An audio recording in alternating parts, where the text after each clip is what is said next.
Okay जी, MCQs IFRS 15, IAS 12, final account. Umer भाई तक पैगाम पहुंचा देना, ये पूरी पट्टी लंबी सी बनेगी तो यही बनाइएगा वीडियो अपलोड करते हुए।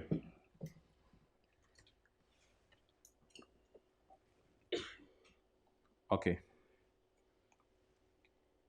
कितनी देर लगेगी? उम्मीद है आधे घंटे में। वैसे तो शुरू करें जी। IFRS 15 जल्दी ख़त्म हो जाएगा। क्या है, MCQs हैं। IFRS 15 पेज नंबर है।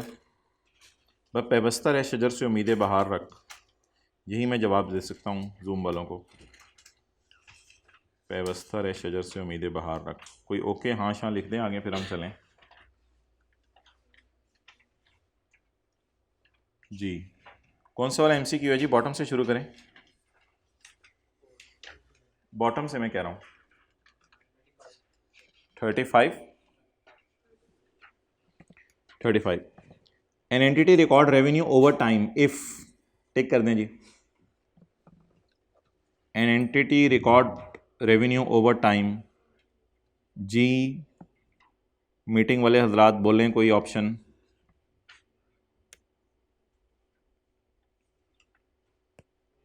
जी, ऑप्शन सी आपका जवाब आ गया। Excellent, I really appreciate. Option C, दो लोगों का जवाब आ गया। मोहतरम ये अधूरी बात है। मोहतरम ये भी अधूरी बात है। और मोहतरम ये गलत बात है। चलें जी शुरू करते हैं। आपको याद है 3 सिनेरियोस थे जहां PO आपने रिकॉर्ड करना है ओवर टाइम। एक था entity performance does create an asset with an alternative use. इसकी मैंने अंग्रेजी आपको आसान करा दी थी। Entity performance does create an asset with no alternative use. आसान जरा अंग्रेजी करवा दी थी समझने के लिए। लेकिन इसके साथ आपको याद है ये शर्त मिली हुई थी, and entity has enforceable right to payment for performance to date. याद है ये दोनों बातें इकट्ठी मिली हुई थी। तो अब ये दोनों बातें इकट्ठी मिल के सिनेरियो बनेगा ना, तो ये दोनों बातें गलत नहीं है लेकिन अधूरी हैं। अगर ये A और D इकट्ठा पॉइंट बना होता तो फिर मैं इस ऑप्शन को टिक करता। अच्छा, एक सिनेरियो ये था A और D इकट्ठा बना के अगर मैं बना लूं, लेकिन इनको मैंने क्रॉस कर दिया है। एक था जैसे जैसे वो सर्विस दे वैसे वैसे मैं कंज्यूम करूं, और एक था जैसे जैसे वो एसेट क्रिएट करे, इनहैंस करे, वैसे वैसे मुझे कंट्रोल ट्रांसफर होता रहे। तो वो बात तो कहीं लिखी नहीं है। Entity performance create an asset whose control will be transferred at end of contract. नहीं, जैसे जैसे बने वैसे वैसे कंट्रोल मुझे ट्रांसफर होता रहे। मेरे घर आके, मेरी लैंड पे आके घर बना रहा था। तो इसलिए ये बात तो बिल्कुल गलत है। तो ऑप्शन कौन से टिक करेंगे? सी। अगला कौन सा है यार? इतनी स्लो स्पीड में आपको सफा बांटा हुआ है 30। टाइम तो ना जाया करवाए ना। विच of the following is true recording discounts offered on bundle. Bundle पे डिस्काउंट, बंडल पे डिस्काउंट देते हैं ना। पूरा बंडल ले लो हमसे, बर्गर ले लो, फ्राइज ले लो, ये ले लो। पहली क्लास का पहला सवाल पूरा बंडल था, बंडल पे डिस्काउंट दे दिया था। The discount should be applied across each PO in the contract. हर वादे पे डिस्काउंट एलोकेट करें। Option 1, discount should be recorded in cost of sale. Discount should be applied to largest सबसे बड़ी महंगी चीज जो बेच रहे हैं उसको डिस्काउंट डालें। Discount should be as admin expense. कौन सी ऑप्शन है? ए। जी सर नहीं लिखना, अब ए से लिखने। अब आगे अगला सवाल 26। और स्पीड बन गई आपकी, marks I really appreciate. Step two भूल गया। पहला था आइडेंटिफाई कॉन्ट्रैक्ट, दूसरा था identify performance obligations, separate performance obligation. Step 2 requires identification, बता दिया यार ये ने तो। स्टेप 2 इतने मैंने दिमाग पे जोर डाला, जाया हुआ। Identify step 2 requires identification of separate performance obligations in the contract. This is often referred to as unbundling. Unbundling एक लफ्ज लिखा हुआ है। अनबंडलिंग या अनवाइंडिंग? अनबंडलिंग। अनबंडलिंग का क्या मतलब है भाईजान? मैं आपको जो है वो AC भी बेच रहा हूं, मैं आपको AC की इंस्टॉलेशन भी करके देता हूं, मैं 2 साल तक AC की सर्विस भी करके दूंगा। अब मैंने आपसे कॉन्ट्रैक्ट टेक किया, लेकिन क्योंकि तीनों चीजें अपने अंदर अलग अलग हैं और कॉन्ट्रैक्ट के कॉन्टेक्स्ट में अलग अलग हैं, तो इनको अनबंडल करो। अनबंडल करो। अनबंडल का मतलब है कि बर्गर अलग बात है, बोतल अलग बात है, और फ्राइज अलग बात है। तो स्टेप 2 कहते हैं चीजों को अनबंडल करो। ठीक है, कर देते हैं unbundle. And is done at beginning of contract. जैसे कॉन्ट्रैक्ट साइन होता है फौरन आपने आइडेंटिफाई करना है वादे एक हैं या 2 हैं। What is the key factor in identifying a separate PO? ये मेरे ख्याल से ना पैरा कोई 27 से लेके 29 तक हमने पढ़े थे आखिरी 2-3 क्लासों में। Passing of risk and distinctiveness of goods, अपने अंदर भी डिस्टिंक्ट हो और कॉन्टेक्स्ट ऑफ कॉन्ट्रैक्ट के अंदर भी डिस्टिंक्ट हो। Identification of enforceability of contract, ओ भाईजान ये चीजें ना कॉन्ट्रैक्ट के लिए हैं। कॉन्ट्रैक्ट की जो 5 शराइत है ना ये वो हैं। मेरे लिए सेपरेट पीओ आइडेंटिफाई करने के लिए कौन सी चीज डिसाइडिंग फैक्टर है? चीजों का डिस्टिंक्ट होना। आगे चलें 24, ये ना आप खुद ही कीजिएगा घर में जाके, ये स्टैंडर्ड का पैरा खोल के मुझे सवाल बता दें क्या है। Identifying contract with customer exist when all criteria are met. Contract कैसे आइडेंटिफाई होता है? कॉन्ट्रैक्ट कैसे आइडेंटिफाई होता है? कॉन्ट्रैक्ट आइडेंटिफाई होने के लिए हम पेपर में खोलेंगे स्टैंडर्ड का para number 9, para number 9 on page number 322। तो ये मैं आपको नहीं करवा रहा, आप लोग खुद ही कर लीजिएगा, पेज 322। अच्छा जी, किसी ने ऑप्शन देख भी ली होगी शायद, कौन सी ऑप्शन सही है जिसमें 5 बातें पाई जाए कॉन्ट्रैक्ट में। अच्छा, और अगला सवाल कौन से? 19, Silver Limited sells a machine and 1 year free technical support. कितने वादे हो गए? 2 फॉर 1 लाख। ये हो गई ट्रांजैक्शन प्राइस या allocated transaction price? Transaction price, for 1 lakh, for दोनों चीजें 1 लाख की। It usually sells the machine for 95, ये स्टैंड अलोन सेलिंग प्राइस होगी, but does not sell technical services for this machine as a stand alone product. अलग से technical support नहीं बेचती। क्या चीज मिसिंग है? टेक्निकल सपोर्ट की stand alone price. Other support services attract markup of 50%। और सपोर्ट सर्विसेज हम दे देना लोगों को, वैसे 50% उनसे प्रॉफिट कमाते हैं। It is expected that technical support will cost silver limited ₹20,000। कौन सी वाली अप्रोच लगाएंगे? बोले कॉस्ट प्लस वाली अप्रोच लगाएंगे। डन, सवाल हो जाएगा सॉल्व, सवाल की टेंशन नहीं है। अच्छा सवाल है, प्रैक्टिस कर लीजिएगा। अगला सवाल क्वेश्चन नंबर 14। नहीं, ये तो खुद ही कीजिएगा, ये क्लास में करवाया था। आगे चलें 12, determining amount to be recorded in the first year of a long term contract with a customer is an example of which step? Steps में खोल दूं आपको, किधर है IFRS 15? ये IFRS 15 में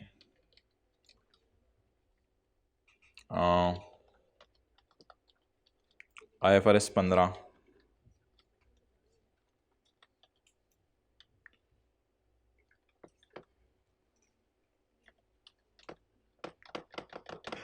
जी। अब सवाल पढ़ें। Determining amount to be recorded in first year of a long term contract. हम 2-3 साल का कॉन्ट्रैक्ट पकड़ते थे कुशान वाले सवाल के अंदर, और हम परसेंटेज ऑफ कंप्लीशन से मल्टीप्लाई करते थे। लॉन्ग टर्म कॉन्ट्रैक्ट में हम क्या कहते थे कि 2 साल में घर बना के देंगे, 100 मिलियन का बना के देंगे, 60% काम मुकम्मल हो गया है। Is an identification of determining transaction price, recording revenue when a PO is satisfied, identifying separate PO, allocating the transaction price to performance obligations. कौन सा ऑप्शन है? ऑप्शन बताएं जी, ऑप्शन जरा दोबारा बताएं, मुझे नहीं पता। ये पुराने का जवाब दिया आप लोगों ने, नए का जवाब दिया है। एक्सेलेंट, बी जवाब। ये ऑनलाइन वाले तो छाए हैं, बी जवाब। एक्सेलेंट भाईजान। सवाल है अमाउंट टू बी रिकॉर्डेड। एक minute, amount to be recorded in first year. Step 5 पढ़ें। नीचे क्यों नहीं जा रहा? चलो ऊपर चला जा।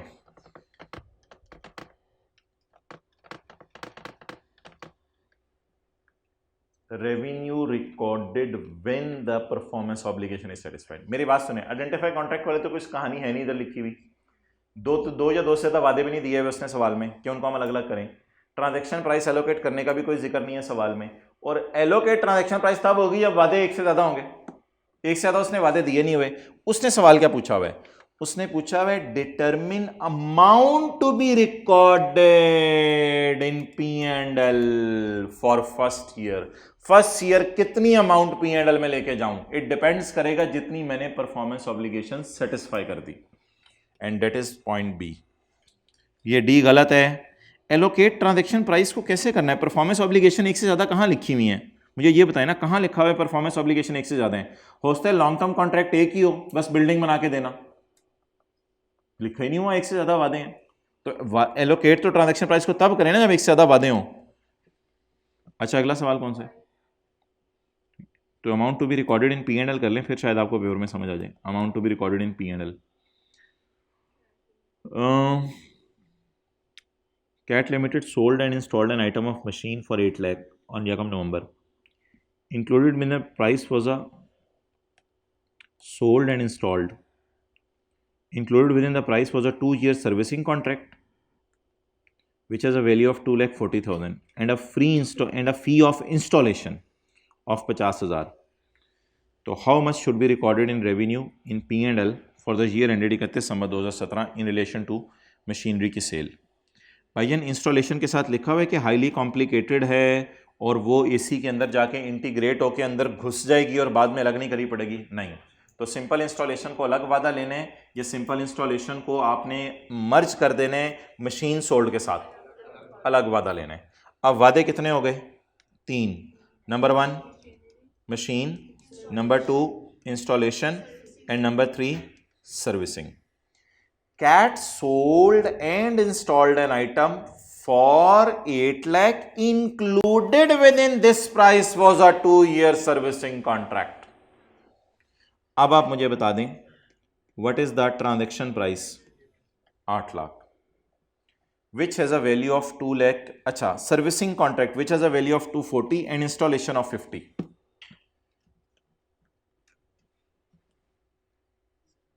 आप बता दें सर्विसिंग कॉन्ट्रैक्ट की स्टैंड अलोन सेलिंग प्राइस क्या है? बोले बोले बोले 240। और इंस्टॉलेशन की कितने की है?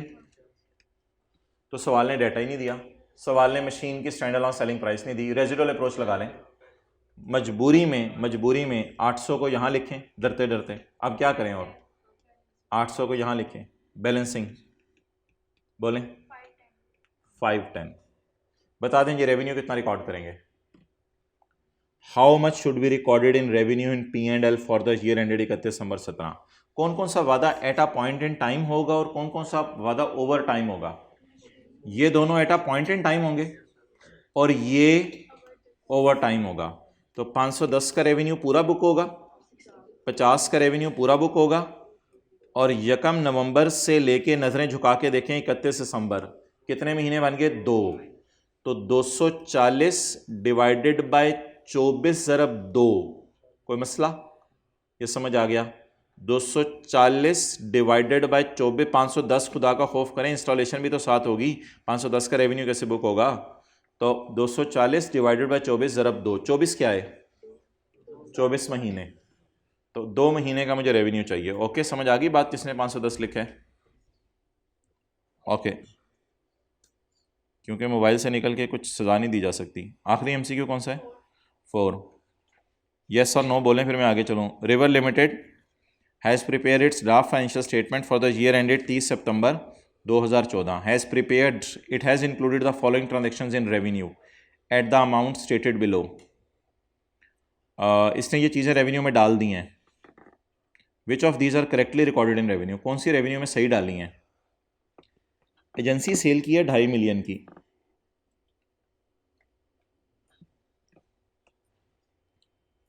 it has included following transactions in revenue at amount stated below।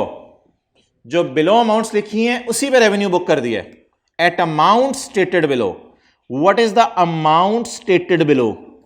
2.5। Amount जिसके अमाउंट वो होती है जिसके रुपीज लगे हों। एजेंसी सेल ऑफ 2.5 इसने अमाउंट डाल दिया रेवेन्यू में, जिस पे से 10% कमीशन मिलना था। कमीशन डालना होता है कमीशन एजेंट ने अपनी इनकम में, या पूरी इनकम डालनी होती है? हम कैसे एजेंट है, आपको कैसे पता चला? हमने एजेंसी सेल की है, यानी हम एजेंट हैं। तो 2.5 इनकम में डालें या 2.5 का 10%? 10%। अच्छा यार, हमने सेल प्राइस डाल दी है 20 मिलियन की, एक मोटर गाड़ी बेची है जो अब हमारे इस्तेमाल में नहीं रही, बताएं जी, ये इन्वेंट्री बेची है या फिक्स्ड एसेट? मोटर जो हमारे इस्तेमाल में नहीं रही, क्या मतलब? मोटरें बेचने का हमारा कारोबार होगा या इस्तेमाल में नहीं रही वो चीज़ होती है जो पहले फिक्स्ड एसेट हो? इन्वेंट्री के लिए तो लफ्ज़ नहीं बोला जाता हमारे इस्तेमाल में नहीं रही इसलिए बेच दी है।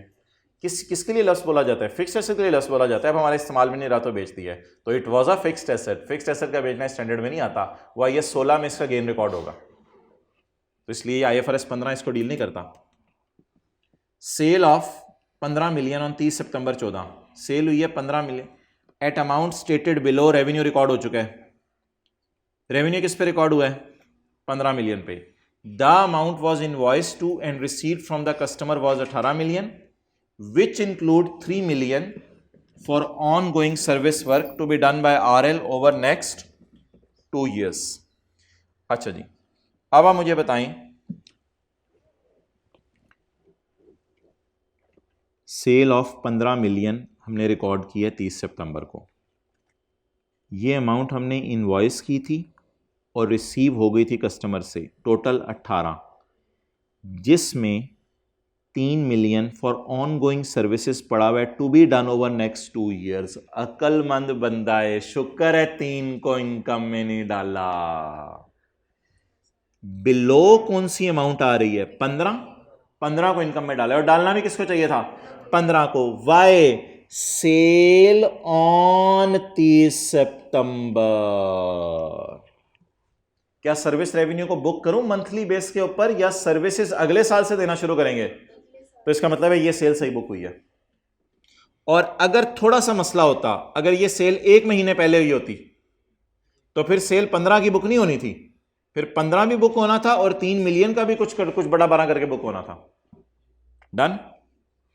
सेल ऑफ 20 मिलियन ऑन यकम अक्टूबर 13, साल के पहले दिन एक सेल हुई है, हमने सेल में डाल दी है 20 मिलियन, जो कि पेमेंट करेगा 30 सितंबर 15 को। दीवाना वार कैश ढूंढें, कैश ढूंढें, कैश ढूंढें, कैश इधर है, डिलीवरी इधर है, कैश कितने साल बाद आने? 2 साल बाद। सेल ऑफ 20 मिलियन ऑन यकम अक्टूबर को 20 मिलियन की चीज बेची। Who will make full 20 million payment on 30 सितंबर? बताइए आप, सही हो गया गलत हो गया? गलत हो गया। सेल 20 मिलियन पे बुक होनी चाहिए या स्टेटेड बिलो 20 मिलियन पे बुक होनी चाहिए, या 20 की पीवी पे? 20 की पीवी पे। और बुक किस पे कर दी है? Stated below is 20। Sale of 20 million हमने बुक की है, कब बुक की है? ऑन यकम अक्टूबर। और पैसे कितने अरसे बाद आने हैं? 2 साल बाद। तो कैश को उसकी पीवी पे बुलाएंगे। निकालें जी फाइनल अकाउंट पहले। इसके तो छोटे से 2-3 MCQs मैंने लिखे हुए हैं। कौन कौन से? 1 to 32 33।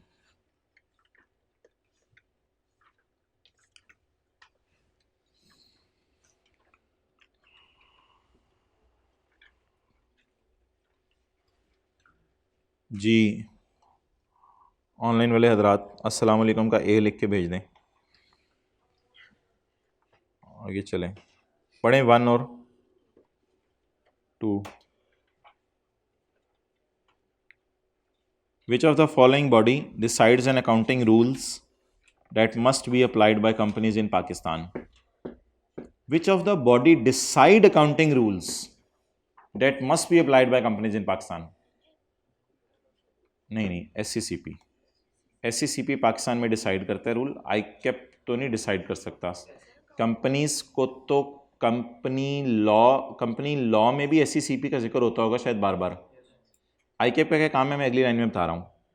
Which of the body is responsible for recommending accounting standards? Recommend ICAP करते हैं स्टैंडर्ड को फॉलो करो, बाद में नोटिफाई SCCP करता है कि ये स्टैंडर्ड पाकिस्तान में लगेगा। ICAP has no authority to notify anything. ICAP के हाथ में कोई लॉ नहीं है पाकिस्तान का। ICAP तो खुद अपना लॉज किसी से बनवाता है। ये जो PRC को AFC कहना है, AFC को PRC कहना, यही तो पड़ा हुआ था कि एक दफा ICAP का लॉ अप्रूव होगा ऊपर से तो ICAP जो है उसको कह सकेगा कुछ। तो प्लीज आप जरा एससीसीपी का रोल बताएं और आईकैप का रोल बताएं। एससीसीपी का रोल, आईसीसीपी का role, decide on accounting rules that must be applied. कौन से रूल लगाने हैं कौन से नहीं लगाने, डिसाइड एससीसीपी करेगा, रिकमेंड आईकैप करेगा कि मेरे ख्याल से ये वाले तुम रूल लगा लो। बाद में एससीसीपी की मर्जी है। काफ़ी अरसे तक पाकिस्तान में एक स्टैंडर्ड जो है वो पाकिस्तान में उन्होंने कहा था एससीसीपी ने नहीं लगाने हमने, तो अगर नहीं लगाने तो नहीं लगाने, आईकैप रिकमेंड करता भी। तो बताइए रिकमेंडिंग अथॉरिटी कौन सी होगी, आईकैप, और deciding authority we in ICAP only suggest but they in SCCP decide basis on our suggestion. ICAP SCCP में जो भी बैठा हो, चार्टर्ड अकाउंटेंट्स भी हैं। ओके, और कौन सा एमसीक्यू है जी? 32, 33। ये तो ऐसे ही मैंने आपको बताया था फाइनल अकाउंट के कोई एमसीक्यू आ सकते हैं। Which of the following statement correct according to IAS 1? Profit और loss is total of income less expenses including OCI। SOCI में आता है P&L और OCI। क्या कह रहा है? प्रॉफिट और loss is total of income less expenses. चलो ये तो समझ आ रही है, सेल माइनस खर्चे। Profit and loss include OCI, ये बात गलत है। Profit and loss doesn't include OCI, SOCI include OCI। In entity, an entity नहीं, एन एंटिटी लिखा होना चाहिए था। An entity shall present with equal prominence all financial statements in complete set of financial statement। जी बिल्कुल, cash flow पे अलग heading दो equal prominence के साथ, बैलेंस शीट पे अलग हेडिंग दो, सब पे अलग अलग हेडिंग दो। Which of the following are correct according to IAS 1? All financial statements are prepared using accrual basis of accounting. सोचें जरा एक एक करके, जल्दी नहीं। बैलेंस शीट एक्रूअल अकाउंटिंग, ठीक है, बैलेंस शीट में रिसीवेबल पेबल नजर आ रहे होते हैं, ये एक्रूअल अकाउंटिंग है। नेक्स्ट, P&L बिल्कुल एक्रूअल अकाउंटिंग चलती है, जो खर्चे बनते हैं वो हम बुक कर लेते हैं। Cash flow is not accrual accounting, that is a cash accounting, इसलिए ये बात गलत है। The entity shall reclassify comparative amounts. आइए सेट का सवाल पूछे उसने FR1 में जो आपने पढ़ा हुआ है। एंटिटी शेल रीक्लासिफाई पिछले सालों की फिगर्स अनलेस रीक्लासिफिकेशन इज, ये बात तो ठीक लग रही है। अगर इम्प्रैक्टिकेबल हो, रिकॉर्ड्स जल जाए, कोई मसला हो जाए, तो फिर हम बेचारी इंफॉर्मेशन को कैसे रिक्लासीफाई करें? आइए सेट में पढ़ा था ये, आइए सेट में पढ़ाया जाता है ये कि कोशिश करें रिक्लासीफाई करने को, रीस्टेट करने को इन्फॉर्मेशन, लेकिन अगर पिछला डाटा ही अवेलेबल ना हो तो फिर कैसे रिक्लासीफाई करें चीज़ों को? अच्छा, अब कौन सा रह गया? IAS 12, बॉटम से शुरू करें।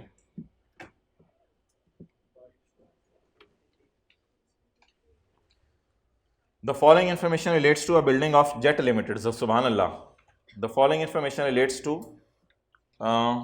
building of Jet Limited. On January, the carrying amount of the building, सब सोल्यूशन में हुआ है, सिर्फ कैलकुलेटर पकड़ के इंटरेस्ट शो करें। On January, carrying value of the building exceeded its tax BV by 1275. ये लिख दूं 1275। JL claimed a tax depreciation of 750 and charge accounting depreciation of 675. At 31 December 2018, JL increased the carrying amount of building by 375 on account of revaluation. On account of revaluation. Entry बताएं, लिखें entry. Asset debit 375, DTL credit, revaluation surplus इन OCI। DTL बताएं कितने से credit होगा? GL increase the value of building bye 375, DTL कितने से credit होगा? DTL कितने से क्रेडिट होगा? 120 से। और OCI में कितना जाएगा? 120 से ही निकाला इन्होंने, 375 इंटू 32% जी। और सरप्लस में कितना जाएगा? 255। मेरा सवाल है एसेट में कितना जाएगा? अभी मैं एसेट अकाउंट आपके सामने बना रहा हूं। मेरा सवाल है एसेट में कितना जाएगा? पूरा जाएगा। कितना कितना कितना? 375 रिवैल्यूएशन की वजह से। डन। मैंने कहा था हत्तल बसा कोशिश कीजिएगा अजम्पशंस ना लेनी पड़े फिगर्स की, लेकिन अजम्पशन लेनी पड़ेगी क्योंकि पीपी जो टैक्स वालों की है वो कैरी डाउन इधर आ रहा है, अजीब सा आ रहा है, वो अजीब सा लगेगा। तो बेहतर है कोई अजम्पशन ले लें, कोई फिगर ले ले और वो दोनों में बीडी में ज़रा डाल के ऐड कर दें, कोई फिगर एज्यूम कर लें, 1000 की फिगर एज्यूम कर लेते हैं ताकि 750 का जवाब वो खा ले पूरा का पूरा। तो for the sake of discussion मैं रेड मार्कर यूज़ करने लगा हूँ। 1000 ये एज्यूम करता हूँ, अगर इसको 1000 से बढ़ाया है तो फिर उसको भी 1000 से बढ़ा दें। ये कितना हो गया फिर 2275।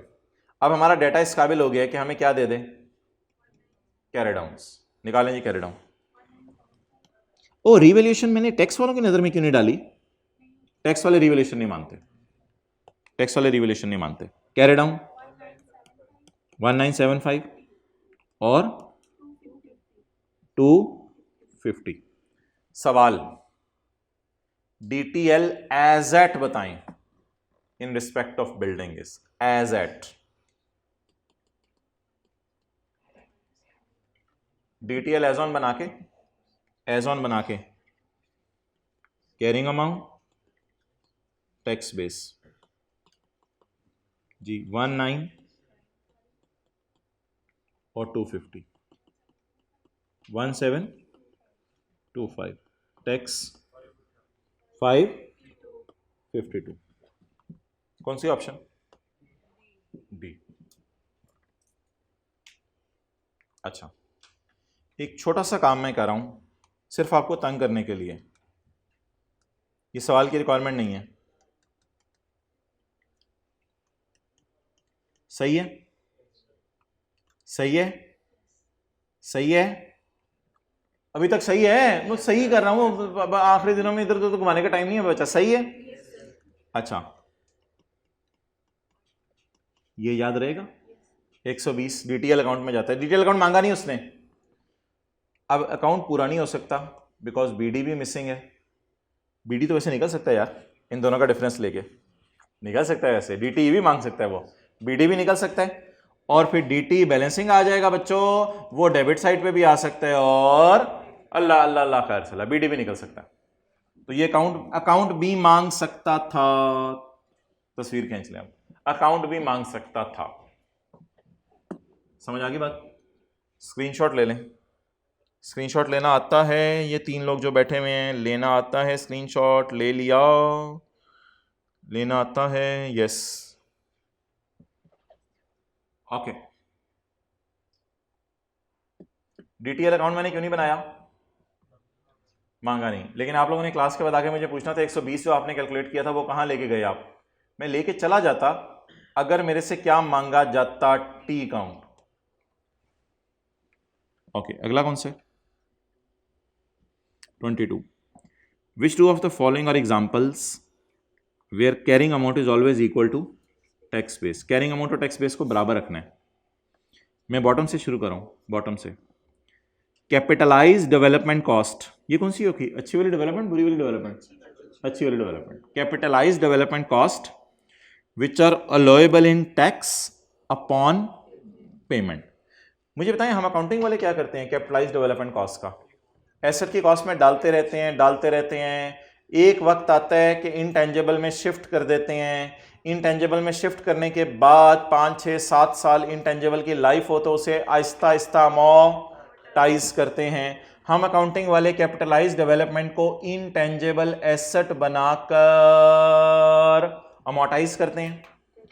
टैक्स वाले कुछ और कह रहे हैं, फौरन खर्चे में डाल दो पहले साल ही, जैसे ही उसको क्या करो, पे करो।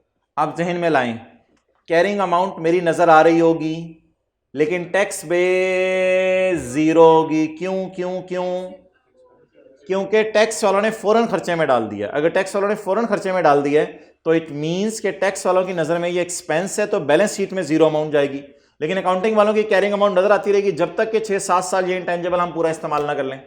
तो फिर कैरिंग अमाउंट टैक्स बेस बराबर आएगी या डिफरेंस आ जाएगा। सवाल क्या है, which two of the examples where carrying amount is always equal to, equal तो नहीं आ सकती, डिफरेंट आएगी। इस ऑप्शन को टिक करूं या ना करूं, ये पक्का पता चल गया क्रॉस है, अब आसान हो गया। अगले 3 में से कोई 1-2 भी पकड़ लेंगे तो काम चल जाए। अच्छा, इनकम रिसीवेबल होती है एक्रूड इनकम। एक्रूड इनकम क्या होती है, income that will never be taxable. कोई इनकम रिसीवेबल है टैक्स वालों की नजर में कभी टैक्सेबल नहीं है। ये सिनेरियो था अजीब, बहुत पुरानी बात हुई हुई है, पता नहीं 60 दिन पुरानी बात थी, भूल गई होगी। अजीब सिनेरियो था। मैंने कहा था परमानेंट डिफरेंस में एक बात याद रखिएगा, परमानेंट, ये परमानेंट डिफरेंस है, लिखें क्यों परमानेंट डिफरेंस है, नेवर टैक्सेबल। परमानेंट डिफरेंस में हमेशा जबरदस्ती कैरिंग अमाउंट टैक्स बेस को बराबर लीजिएगा। वाई? अगर आपने कैरिंग अमाउंट टैक्स बेस बराबर ना ली तो डिफरेंस आ जाएगा, डिफरेंस का नाम टेम्परेरी डिफरेंस है, वो टेम्परेरी डिफरेंस होता ही नहीं। तो ये अजीब वाला सिनेरियो तो यहां लिख लें, इंशाल्लाह जब रिवीजन करने लगेंगे ये बात याद आ जाएगी आपको। इधर कैरिंग अमाउंट टैक्स बेस क्या आ गई, बराबर आ गई। अच्छा, अगर ये क्रॉस हो जाता ना तो पहले दो ना पढ़ने पड़ते, लेकिन ये टिक हो गया है। चलें आगे। Allowance for bad date, provision for bad date, provision for bad date, नहीं नहीं नहीं, जीरो नहीं, जज्बाती नहीं होना। मैं ज़रा थोड़ी सी अपनी माइंड में रिवीजन कर लूँ। प्रोविजन फॉर बैड डेट में क्लास में सर कैरिंग अमाउंट लिखवाते थे, टैक्स बेस सर जीरो कहते थे, ये मैंने अपने माइंड में सोचा है। Provision for bad debt where tax वाले उसको तब माइनस करने देंगे जब कभी एक्चुअल राइट ऑफ होगा। बिल्कुल, हमें भी ये असूल पता है। आप बता दें, प्रोविजन की टैक्स बेस तो जीरो आती थी लेकिन कैरिंग अमाउंट तो होती थी। अकाउंटिंग वाले तो प्रोविजन का अकाउंट बनाते हैं। तो व्हाट डज इट मीन कि क्या इनकी कैरिंग अमाउंट टैक्स बेस बराबर होती है या इनकी कैरिंग अमाउंट टैक्स बेस जो है डिफरेंट होती है? इसका क्या मतलब है? ये ऑप्शन क्या है, गलत है। तो आखिरी ऑप्शन पढ़े बगैर क्या कर दें, टिक। लेकिन पढ़ मैं देता हूँ, IAS 12 काफ़ी पुराना पढ़ा हुआ है तो मुझे एक आधा मिनट लगाना पड़ेगा समझाने के लिए। एक्सपेंसेस पेएबल, लफ्ज़ बताएं पहला क्या लिखा हुआ है? आप लोग पेपर में क्रूड एक्सपेंसेस पढ़ते हैं, हम लोग अपने ज़माने में इसको एक्सपेंसेस पेएबल पढ़ते थे। पता नहीं अपने ज़माने में इतने लैक होते थे या नहीं, पर ऐसे ही मार रहा हूँ। एक्सपेंसेस पेएबल, इधर ओपनिंग पेएबल होता है, इधर क्लोजिंग पेएबल होता है। हम तो इतना भी सोचते थे, भूल जाता था ना। एक्सपेंसेस पेएबल, मैं आगे नहीं पढ़ा, एक्सपेंसेस पेएबल। तो अगर ये एक्सपेंस पेएबल है तो फिर इस साल P&L में गया होगा, अगले साल पे होगा। अब थोड़ा थोड़ा IAS 12 याद आ रहा है। पेएबल अगले साल पे होगा और इस साल कहाँ गया होगा, P&L में गया होगा। ये सारी डिस्कशन हमारी क्लास में होती थी। आप बता दें अकाउंटिंग वालों ने इस साल किस में डाल लिया, P&L में। कैरिंग अमाउंट कितनी आ गई, 100। अब मैं क्या सोचूं, टैक्स बेस, अकाउंट का नाम पेएबल। टैक्स वाले देखते हैं, अगर टैक्स वालों ने पेमेंट बेस पे किया ना तो फिर टैक्स वाले हमें ऐसी दुनिया में लेके जा रहे होंगे जहां पे टैक्स बेस जीरो है। अगर टैक्स वालों ने पेमेंट बेस पे किया और अगर हमारी तरह ही उन्होंने भी खर्चा बुक कर लिया तो फिर इसका मतलब है वो भी खर्चा बुक कर रहे हैं, हम भी खर्चा बुक कर रहे हैं, अभी तक पेमेंट हुई नहीं। इट मींस कि वो एक्रूअल अकाउंटिंग पसंद कर रहे हैं। It has already been recorded as a खर्चा in the current tax। Current tax में टैक्स वालों ने भी कहा इसको खर्चे के तौर पे बुक कर लो। हमने कहा अभी तो पे नहीं हुआ, उन्होंने कहा जान दो यार, पेमेंट भाड़ में गई, खर्चे में डालो। इट मींस के वो भी खर्चे में डलवाना चाह रहे हैं। आप बता दें वो कौन सी अकाउंटिंग पसंद कर रहे हैं, एक्रूअल अकाउंटिंग। और अगर लिखा होता वो कैश अकाउंटिंग फॉलो कर रहे हैं तो फिर टैक्स बेस जीरो आती, टैक्स बेस जीरो आती। अब टैक्स बेस क्या आएगी, बराबर, क्योंकि वो कौन सी अकाउंटिंग फॉलो कर रहे हैं। सर उनका पेएबल कैसे 100 है बच्चों, इसलिए कि उन्होंने खर्चे में डाल दिया है और उन्होंने एंट्री की होगी खर्चा डेबिट पेएबल क्रेडिट, क्योंकि वो कैश वो भी क्रेडिट नहीं कर सकते। कैश तब तक क्रेडिट नहीं हो सकता जब तक के पे नहीं किया। नहीं सर उन्होंने तो लिखा हुआ सिर्फ खर्चे में डाल दिया है, आपको कैसे पता चला उन्होंने पेएबल भी बुक कर लिया होगा? कैश पे नहीं हो रहा ना, तो इसलिए उन्होंने पेएबल ही बुक किया होगा। हमने भी खर्चे में डाल लिया, उन्होंने भी खर्चे में डाल लिया, दोनों भाई भाई। कैरिंग अमाउंट टैक्स बेस क्या आ गई, बराबर आ गई। इस पर थोड़ी सी जान इसलिए माननी पड़ी कि ये चीज भूली हुई थी। अगला सवाल बड़ा मजे का, which of the following does not give rise to a deferred tax. Deferred tax कभी लाइबिलिटी होता है और कभी एसेट होता है। इनके बाप का नाम TTD और DTD, deductible temporary difference. Which of the following will not give rise to deferred tax. Accounting और टैक्स वालों की डेप्रिसिएशन में फर्क आ गया है। मेरे ख्याल से अगर अकाउंटिंग और टैक्स वालों के डिफिनेशन में फ़र्क आया है तो फिर कैरिंग अमाउंट कोई और निकलेगी और टैक्स बेस कोई और होगी। जब कैरिंग अमाउंट और टैक्स बेस कोई और आएगी तो टीटीडी आ जाएगा या डीटीडी आ जाएगा, तो फिर तो आएगा। सवाल कह रहे हैं कब नहीं आएगा, तो इसको टिक ना करें। सवाल कह रहे बताओ कब डेफर टैक्स नहीं आएगा, इधर तो आएगा। अनयूज टैक्स लॉसेस, नीचे से मैं शुरू कर रहा हूं। Unused tax losses, unused tax losses पे याद रखिएगा पेपर में डेफर टैक्स एसेट बनाना है। वकार अहमद वेलकम, वेलकम वकार अहमद। हम चीज़ें क्लोज कर रहे हैं, बहुत शुक्रिया आप तशरीफ लाए। डेफर टैक्स एसेट बनेगा इस पे, ये तो लिख लें, तो कई सवालों में किया हुआ है। पास पेपर का क्वेश्चन 6 भी आगे लिख लें। इस पे डेफर टैक्स एसेट बनाना है। डेफर टैक्स एसेट क्यों बनाना है, याद होगा फ्यूचर में प्रॉफिट आएंगे, उनमें से ये लॉसेस अनयूज वाले यूज करने की हम कोशिश करेंगे और हमें फायदा आ जाएगा। Okay, which will not give rise to defer tax, it will give rise to defer tax. Revaluation हुई है नॉन करंट एसेट की, लेकिन टैक्स वाले उसको रिकॉर्ड नहीं करने दे रहे। रिवैल्यूएशन हुई है, टैक्स वाले कहते हैं उसको रिकॉर्ड ना करो। चलो ठीक है, इन द एंड फिर कैरिंग अमाउंट में रिवैल्यूएशन का इफेक्ट पड़ा होगा, कैरिंग अमाउंट में इसका इफेक्ट पड़ा होगा, टैक्स WDV में इसका इफेक्ट नहीं पड़ा होगा। हम दोनों में डिफरेंस आ जाएगा और हम डेफर करके इस पर टैक्स देंगे। तो it means revaluation non current asset की जो टैक्स वाले माइनस नहीं करने देते, इट क्रिएट डेफर टैक्स। ये डेफर टैक्स क्रिएट करती है, डेफर करके हमें टैक्स देना पड़ेगा। अभी हमने नीचे वाले सवाल में देखा है। हमारा सवाल क्या था, विच डज नॉट। चलें आखिरी कोई भरम रख ले, आखिरी हमारा एक्सपेंसिव जो हमने P&L में डाले हैं, टैक्स वाले कहते हैं कभी माइनस नहीं करने। ये डेफर टैक्स आता है टेम्परेरी डिफरेंसेस पे। ये कौन सा डिफरेंस है, परमानेंट। परमानेंट डिफरेंसेस पे डेफर टैक्स नहीं आता। तो पूछ रहा था कब डेफर टैक्स नहीं आएगा, इधर नहीं आएगा। ओके ओके, वकार जाना नहीं, अब जो हो रहे हैं वो करें आप हमारे साथ। सी, ये जो रिवैल्यूएशन होती है ना, रिवैल्यूएशन पे डेफर टैक्स राइज होता है, यहां से समझ लो। चलो गल ही खत्म हो। रिवैल्यूएशन पे डेफर टैक्स राइज होता है। रिवैल्यूएशन का क्या मतलब है, अकाउंटिंग वालों ने एसेट को बढ़ा लिया है, टैक्स वाले कहते हैं इस पर डेफर करके टैक्स दे देना, इसलिए रिवैल्यूएशन पे टैक्स राइज होता है। सवाल पूछा था डेफर टैक्स कब राइज नहीं होता। अगला कौन सा जी, 17। वकार हेलो हाय बोलो।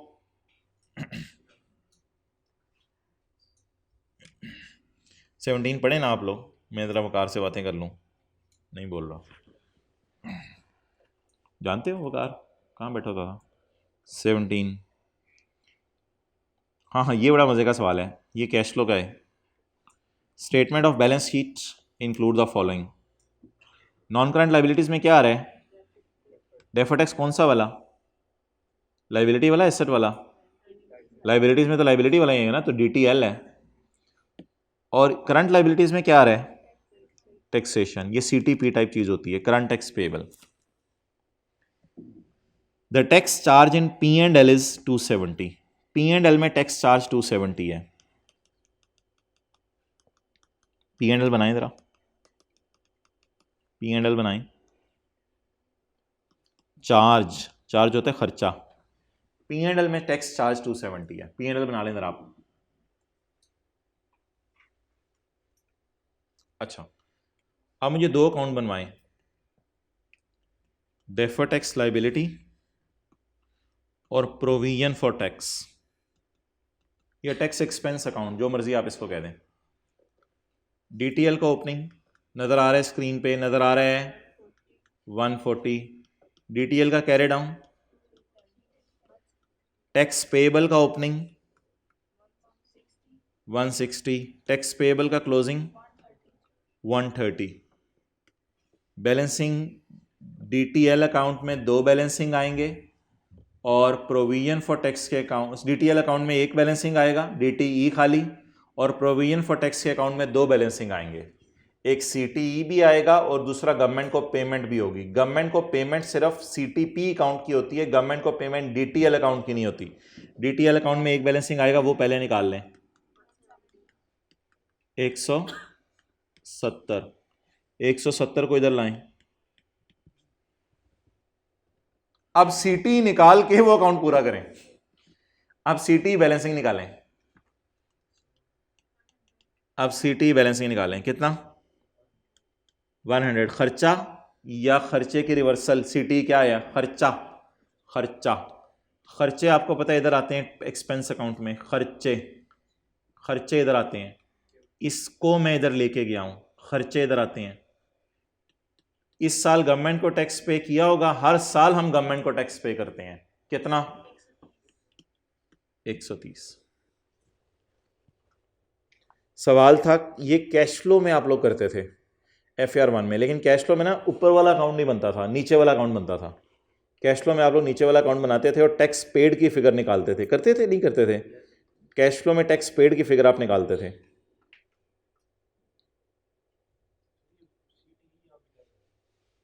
सीटी क्या कह रहे हो? प्रोविजन फॉर टैक्स तो असल में ना ये टैक्स एक्सपेंस अकाउंट समझ लो, ये टैक्स एक्सपेंस अकाउंट है। टैक्स एक्सपेंस अकाउंट एक्रूवल्स के जिस तरह हम अकाउंट बनाते थे। पेमेंट बैलेंसिंग आ गई 130। सवाल क्या था? How much tax was paid. Challenge पता है सिर्फ एक था, P&L में टैक्स चार्ज पड़ा हुआ है। टैक्स चार्ज पूरा टैक्स होता है, टैक्स चार्ज पूरा टैक्स चार्ज P&L में पड़ा होता है, यानी CT DT मिला के होता है। और डेफर टैक्स अकाउंट में कितनी चीजें बैलेंसिंग आती हैं? एक। और टैक्स पेबल में खर्चा भी आता है और पेमेंट भी आती है। अगला कौन सा है? बस कर दो यार, क्यों? कौन कौन सा रह गया? और 10 और यार मजे हैं। थोड़ी देर ज़रा टेक, अच्छा एक ही दफ़ा टेक लगाएंगे जाके बेड के साथ। The accountant of an entity is confused with the term tax base. Accountant कहते हैं मुझे टैक्स बेस का मतलब नहीं पता। What is meant by tax base? इसमें तो फिर आपको ना ऐसा कोई सवाल किसी और स्टैंडर्ड में आ गया तो आपको खोलना पड़ेगा स्टैंडर्ड। और वैसे तो कई दफ़ा पढ़ के वैसे ही पता चल जाता है, स्टैंडर्ड खोलना पड़ेगा। स्टैंडर्ड खोल के अगर वो IAS है तो इसके शुरू में डेफिनेशंस आ रही होती हैं, और अगर वो IFRS है तो अपेंडिक्स A में डेफिनेशंस आ रही होती हैं। तो मैं ज़रा कोशिश करता हूँ कि मुझे देख लो स्टैंडर्ड मुझे खोलने आते हैं। IAS 12 में जाके ढूंढता हूँ। IAS 12 बरकत के लिए पेपर में मैंने स्टैंडर्ड नहीं लेके जाने, खोलने के लिए लेके जाने हैं। चलो स्टैंडर्ड 7 पढ़े हुए हैं, अल्लाह का शुक्र है, बरकत के लिए पढ़े हुए हैं। थोड़ी थोड़ी चीज़ अंदर मेरे आ रही है इनमें से। स्टैंडर्ड है, जादू है। पार्ट A मैंने खोला, IAS खोला, IAS 12 खोला। IAS 12 में मैंने ज़िंदगी में पहली दफ़ा स्टैंडर्ड खोल के डेफिनेशन ढूंढना शुरू की। तो मुझे कहाँ मिलनी है? हल्के फुल्के खोल लीजिएगा कभी स्टैंडर्ड, जो पैराज आपको एक अलग से क्लास के अंदर बताए हैं। तो पैरा 1 2 3 4 के बाद पैरा 5। पैरा 5 में अकाउंटिंग प्रॉफिट, टैक्सेबल, अच्छा तरतीब से हो रही होती हैं, ये भी सुन लें। ABCD EFGH IJK LMNOPQ RST। अब टैक्स बेस की डेफिनेशन मुझे नहीं मिली। मिल गई? नहीं मिली? मिल गई। टैक्स बेस की definition, tax base of an asset is of an asset और liability is the amount attributed to that asset और लाइबिलिटी फॉर टैक्स पर्पसेस। ये डेफिनेशन है। तो खुदा ना खास ऐसी कोई डेफिनेशन आ गई तो ऑब्वियसली हम स्टैंडर्ड हम साथ लेके गए होंगे। सर स्टैंडर्ड साथ लेके जानी सर, SSC 32 मैं पूरा याद कर लूँगा, लुट मचा दूंगा। 3 चीज़ें आपने याद करनी है। एक आपने डिस्क्लोजर्स याद करने हैं फाइनल अकाउंट के, वो तो याद ही करने हैं ना। और दूसरा आपने एथिक्स याद करने हैं। ये 2 चीज़ें हैं जो आपने याद करनी है, ये स्टैंडर्ड में अवेलेबल नहीं है। ओके, अगला कौन सा है? MCQ number 5। और भी है कोई? नहीं, फिर पहले 3 करें। 3 करेंगे तो 5 समझ आएगा। The following information has been extracted from accounting records of Mombatti limited. What figure will be shown in P&L for the year ended 30 September 2021 in respect of income tax. P&L में कितना इनकम टैक्स जाएगा? Sticky notes लगा सकते हैं standards में, para number along with keywords लिख सकते हैं, बिल्कुल लिख सकते हैं। स्टिकी नोट लगाएं और उसके ऊपर लिखें ये स्टैंडर्ड का पैरा नंबर 53 है, IS 37 है, और उसके साथ रीस्ट्रक्चरिंग की हेडिंग भी दें स्टिकी नोट पे। लेकिन स्टिकी नोट इतने जो है वो हल्के नहीं होने चाहिए कि गिर रहे हों दाएं बाएं वाले के पाँव में। ये बस ICAP ने कहा था कि दाएं बाएं वाले के पाँव में आपके स्टिकी नोट्स ना गिर रहे हैं उतर उतर के टेपे, वैसे लगाने की इजाज़त है और हेडिंग भी लिखने की इजाज़त है। तो स्टिकी नोट लगा के एक टेप से उसको पक्का जोड़ भी लें। Okay, the following information has been extracted from the accounting records of Mombatti Limited. Estimated income tax expense अच्छे वाले लगाएंगे। ओके, आ गए हैं मार्केट में। Okay, estimated income tax for the year ended 30 सितंबर 2020। ये एस्टिमेटेड इनकम टैक्स ना याद रखिएगा CTE CTP वाले को कहते हैं एस्टिमेटेड इनकम टैक्स, और इसकी एंट्री होती है CTE डेबिट CTP क्रेडिट। पिछले साल बता दें, पिछले साल कितना टैक्स था बुक किया? 75 पे किया पिछले साल का टैक्स। पिछले साल पे नहीं किया होगा, ये डेट डाली हुई है सिर्फ उसने कि पिछले साल का पे किया है। Income tax paid in 2021 for 2020। तो जिन्होंने टैक्स पढ़ा है उनको तो पता है कि हमारे साल का टैक्स 30 जून का अगले साल 30 सितंबर को पे किया जाता है। तो आप बता दें पिछले साल मैंने करंट टैक्स में कितना एक्सपेंस डाला था? 75, लेकिन मुझे देना कितना पड़ा अगले साल? 80। कितना ज्यादा देना पड़ा? इसका क्या नाम रखूं? अंडर प्रोविजन कितनी हो गई थी? Under provision 5। जरा कोशिश करें, मैं आपसे दो चीजें बनवा रहा हूं, 20 में खड़े होकर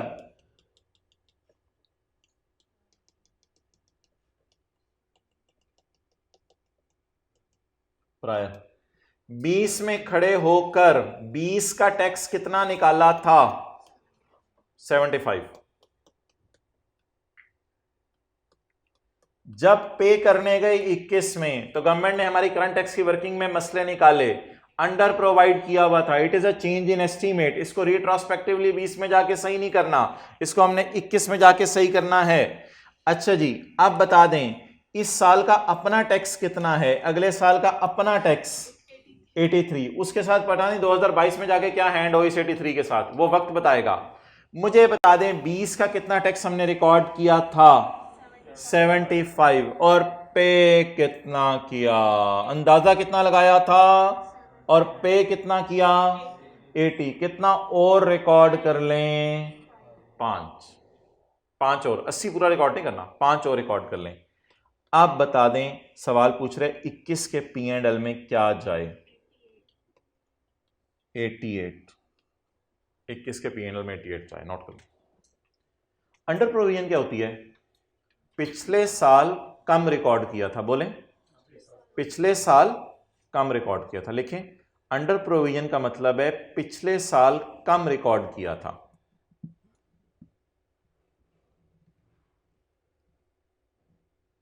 अंडर प्रोविजन का मतलब है पिछले साल कम रिकॉर्ड किया था। एक और बात लिखें, अब इस साल खर्चा बुक कर लें, और खर्चा बुक कर लें। कितना बुक किया है? 5 का। अंडर प्रोविजन क्या होती है? पिछले साल कम टैक्स रिकॉर्ड किया था, अब इस साल और खर्चा बुक कर लें। खर्चा नेगेटिव साइन, इस साल और खर्चा बुक कर लें।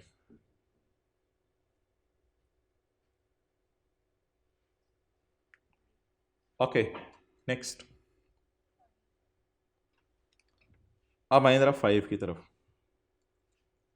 सत्या पांचा करें।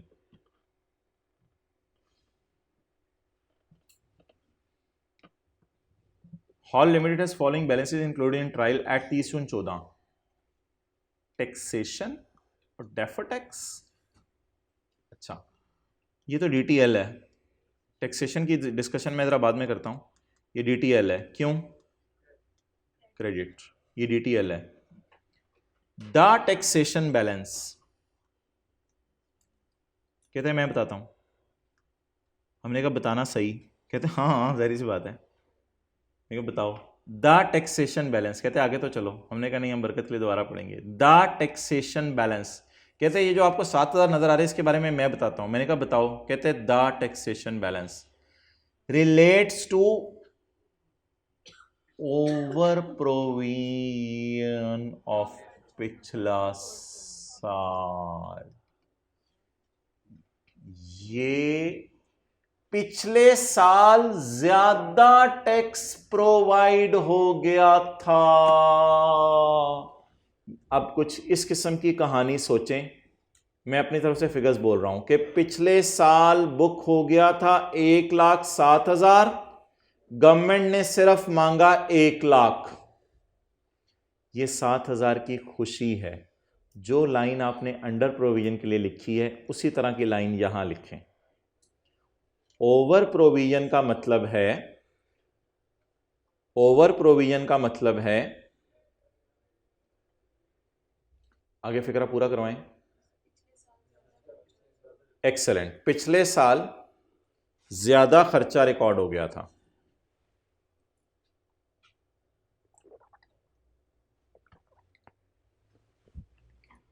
आगे लिखवाएं फिक्रा, पूरा पूरा करवाएंगे तो मसला हल होगा।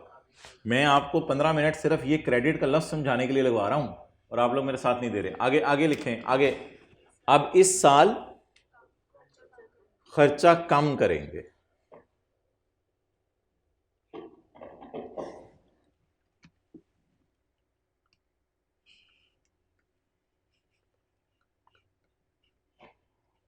जी अब लिख लें ओवर प्रोविजन हम करेक्ट करेंगे। ओवर प्रोविजन हम करेक्ट करेंगे।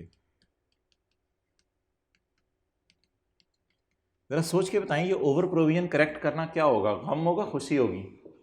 ओवर प्रोविजन हम करेक्ट करेंगे। ज्यादा खर्चा रिकॉर्ड हो गया है, अब हम इसको करेक्ट करेंगे। तो ओवर प्रोविजन को करेक्ट करने का क्या तरीका है? नेगेटिव साइन या खुशी? तो पिछले सवाल में अंडर प्रोविजन को शो किया था नेगेटिव साइन के साथ, इसमें क्या हो रही है? Over provision. ओवर प्रोविजन को कैसे सही करें? पॉजिटिव साइन के साथ। ये इस क्रेडिट का मतलब ना खुशी था।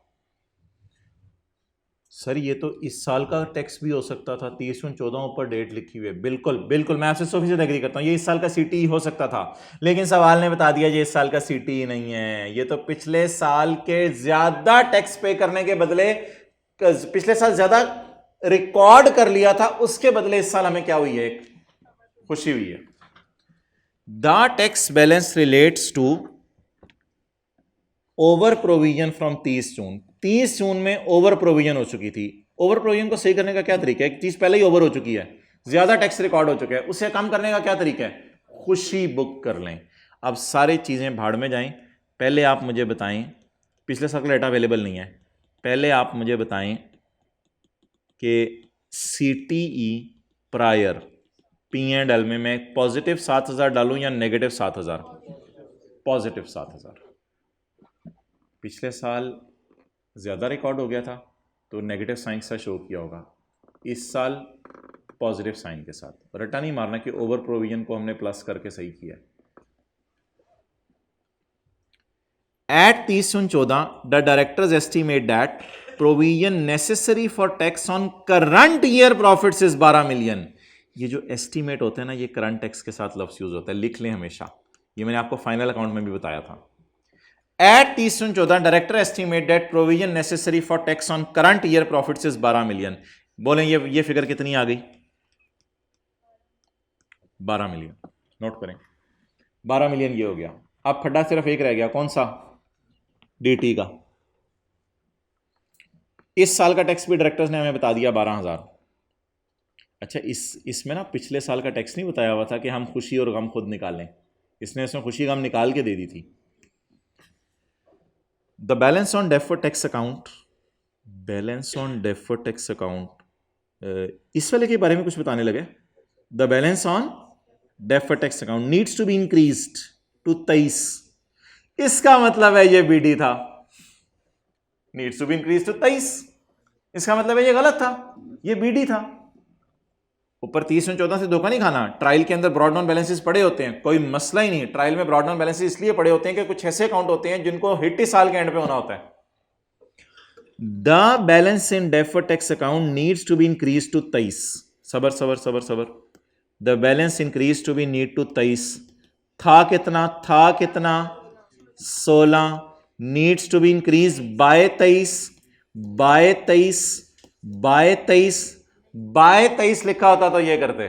Needs to be increase by 23, 23 से बढ़ा दो। ना ना ना ना ना ना, needs to be increase to 23, 23 तक ले जाओ। बाय नहीं लिखा हुआ, टू लिखा हुआ है, इसको 23 तक लेके जाना है। हमने कहा गल मुका, कहते नहीं एक और कहानी है, वो भी मैं बताऊंगा। The balance on deferred tax needs to be increase to 23। यार इसको लाइबिलिटी मैंने क्यों रखा है? Needs to be increase to 23। जाहिर बात है यार, ओपनिंग लाइबिलिटी है तो फिर क्लोजिंग भी लाइबिलिटी होगी ना, और क्या करें। Needs to be increase to 23, which include impact on increase in property valuation below, जिसमें प्रॉपर्टी की वैल्यूएशन का इम्पैक्ट भी पड़ा हुआ है। आपको पता है इसमें दो चीजें होती हैं। ओहो, मीटिंग वालों के साथ क्या हुआ है? नहीं, ये तो मौजूद हैं आप हजरात, जरा चैट में लिख के बताएं। Pitch out for a bigger view. I don't want to pitch out. Okay,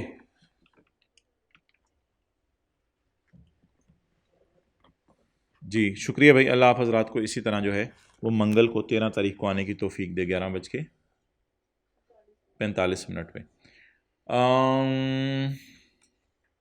The balance on deferred tax account needs to be increased to 23 million, which include impact of increase of property revaluation। आपको पता है कि इस account में दो चीजें आती हैं, एक आता है एसेट की रिवैल्यूएशन और एक आता है डीटीई। इधर या इधर कैश नहीं आता, कैश आता है टैक्स पेबल वाले अकाउंट में, इस अकाउंट में डीटीई आता है।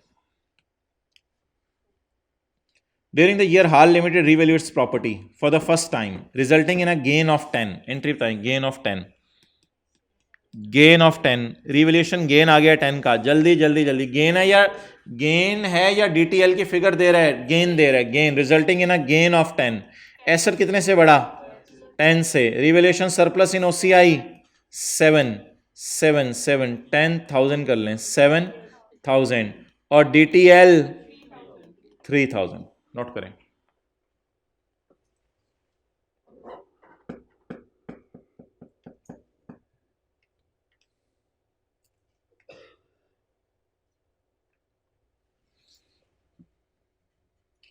ओके, आप बताएं जी, डीटीएल अकाउंट में कितना गया? 3,000। अब डीटीई जरा ढूंढे, बैलेंसिंग कितना आया? किस साइड पे आ रहा है? क्रेडिट साइड पे आ रहा है। डीटीई बैलेंसिंग कितना जी? 4,000। खर्चा बुक हो रहे हैं, टीई डेबिट और DTL credit. TE debit 4,000। Negative positive?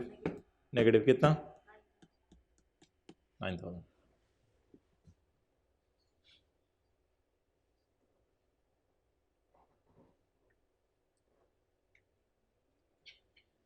Okay, option number D कितों? A, option number A. और कोई इधर उधर की बात करनी हो ऑनलाइन वालों ने?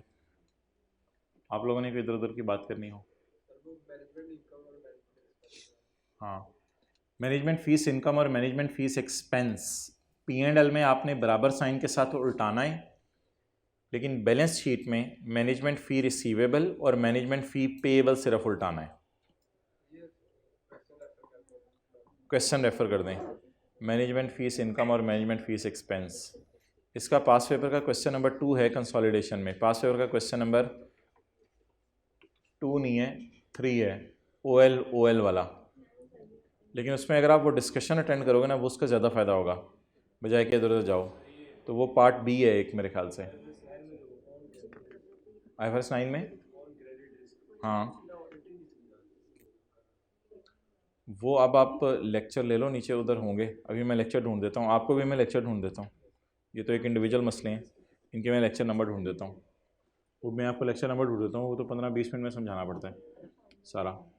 तो ठीक है यार, इसको क्लोज़ करो, MCQ की डिस्कशन ख़त्म हुई।